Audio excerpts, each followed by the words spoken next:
Recently on my social media feed, I've been seeing videos of adults, mostly men, throwing rage fits. I mean, like complete apeshit, berserk mental episodes of them installing or repairing stuff in their own homes.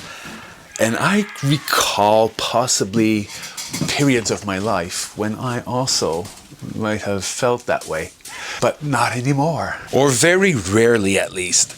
I can tell you that the work I did, especially at home, which was less inspired and definitely less happy, was done when I was underdressed. The quality of my work suffered. My experience of the event itself was uninspired, and that left an imprint on the quality of the repair. Even if it's just my own personal recollection of how I felt while doing that work, I'd even just glance in the general direction of what I'd accomplished or not, and that left a bitter feeling. It's sort of hard to explain, but your pleasure or displeasure of accomplishing or not a repair or installation in your own home even leaves an imprint on the work itself, even if it's only in your mind, by association. And if you find that hard to believe or accept, well, just look at all the rage videos and all the feeling that can incite. And then you'll realize that there is some pleasure that can be gained from doing work correctly. And I might have a suggestion to, ease that feeling into your own life. Dress for the job. You might be a handyman or repair person. Maybe you work in some field related to construction. You need to find your uniform. And you don't need to be a full-time professional either. If that repair or installation is in your own home, suit up! Superheroes don't go out to save the world in flip-flops. Batman is completely useless without the suit, and even Superman wears a special cape and outfit, though he historically wore his briefs over the tights. Whichever field you work, there's an outfit, a tunic, a gown, or an apron. I can barely make a latte on my machine without putting on an apron. I feel underdressed and clumsy if I don't have the proper outfit. Is it a state of mind? Possibly. Some events or jobs would require you to wear a piece of fabric dangling from your neck of a specific type and width and length and color. It's a necessity. So allow me to share with you my own personal uniform. At the base of my outfit is, of course, the overall. I've grown to love these beyond words. There are some people who've never seen me wear anything but overalls, and unless they're really dirty, the overalls, not the people, it'll sometimes be hours before I change into something else after work. Absolute comfort. I've tried several brands and types, and depending on the day's jobs and weather, I'll prefer one type over another. So I'll keep trying new brands and fits, knowing that whatever I possess, like everything in life, it's impermanent. They'll wear out and eventually be replaced. Overalls are comfortable, they have lots of built-in storage, and best of all, they completely eliminate butt cleavage. If you're looking to buy your first pair of overalls, may I suggest the Carhartt Firm Duck Bib Overall. Stop, hold on. According to Carhartt's website, my overalls are not firm duck bibs, nor are they iconic duck bibs, though mine bear similarities to both models. So these might now be rare, priceless, vintage collector's items. So, keeping that in mind, these come in one of two colors. They're extremely durable, and as the name implies, firm, since they're made of canvas. Men's waist sizes go from 30 to 50, and length from 30 to 36. Women's sizes go from extra small to extra large in 3 lengths. The women's version also have more styles, fabrics, and colors. Or maybe Big Bill, or Dickies. My current favorite is the Timberland Pro because it's super light, thin, comfortable. Yeah, I've got 2 of these. You could also have the wildest underwear imaginable. Not that these are like, but whatever you decide to wear. No one will ever know if you bend over because, yeah, overalls. You could also potentially not have underwear at all. Do Scots wear underpants beneath your kilts? Who knows? You could be part of that mystique. It's all up to you, dear potential overall wearer. I can neither confirm nor deny that I wear underpants.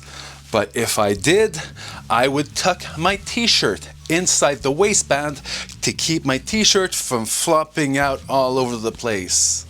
A t-shirt, usually black, usually with a band's name or the logo of a bar you like.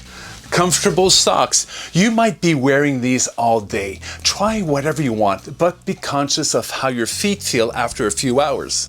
They might be too loose, they might lack elasticity, they might bunch up around your toes and make your day miserable. See how they wear and adapt accordingly. I wear comfortable, sturdy boots. These are Blundstones. Oh, and these are nice socks too. Usually for winter, I wear long nylon over boots. And all I have to do when I walk into a job site is unclip this and rip the Velcro open. And I just slip my feet out. I've seen some workers remove their boots and work in their socks to not get snow and rain and mud onto a client's floor. Depending on the weather, I'll layer a zippered hoodie under a shell-type jacket, unless it's minus 30 degrees Celsius. And again, depending on the weather, a hat, a cap, or a toque.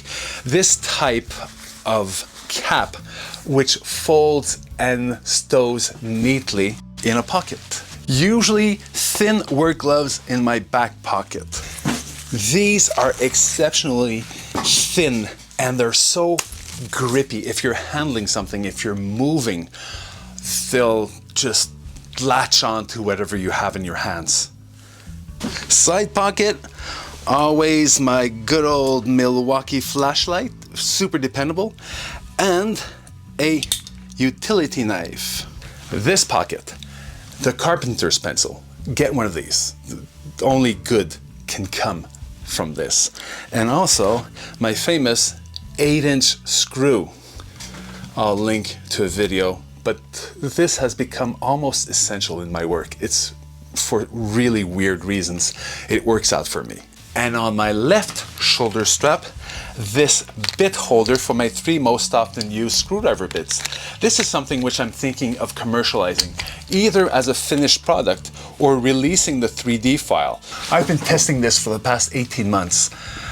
And it might need a tweak or two, but all these pockets and spaces have their uses.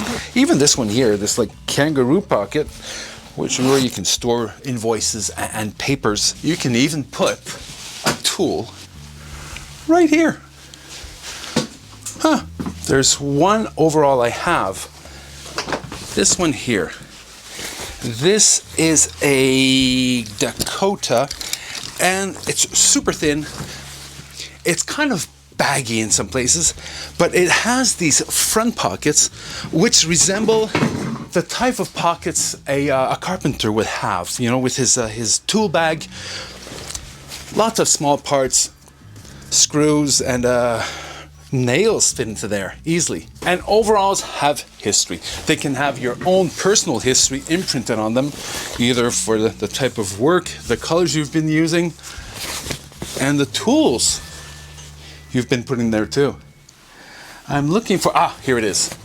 This small, it's not really an incision because it hasn't gone all the way through, but you can cut through this sewn pattern right here.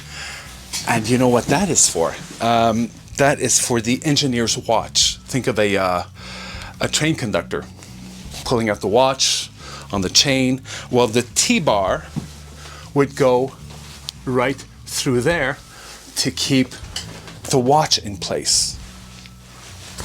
History. If I don't have all my tools, I feel there's something essential missing. I feel inadequate, unfinished. Maybe this is the same type of compulsion that sports professionals feel. You know, they need to shave or not shave or have some unusual routine that they must absolutely accomplish before a game. So all this, the overalls, the boots, the personalized gear, this is my outfit. It's my uniform, and it denotes what I do as a profession. There's no mistaking. If you find your professional costume, people will know you mean business. If you're the type to not feel joy in repairing and installing things professionally, maybe you should be doing something else. But if all you need to be happy in this line of work is a minor gear and clothing upgrade, a very subtle cosplay, I hope this short presentation was helpful. So go out there and craft your own hero outfit, your costume.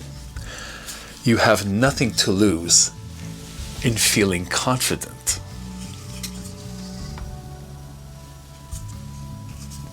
That's me, actually.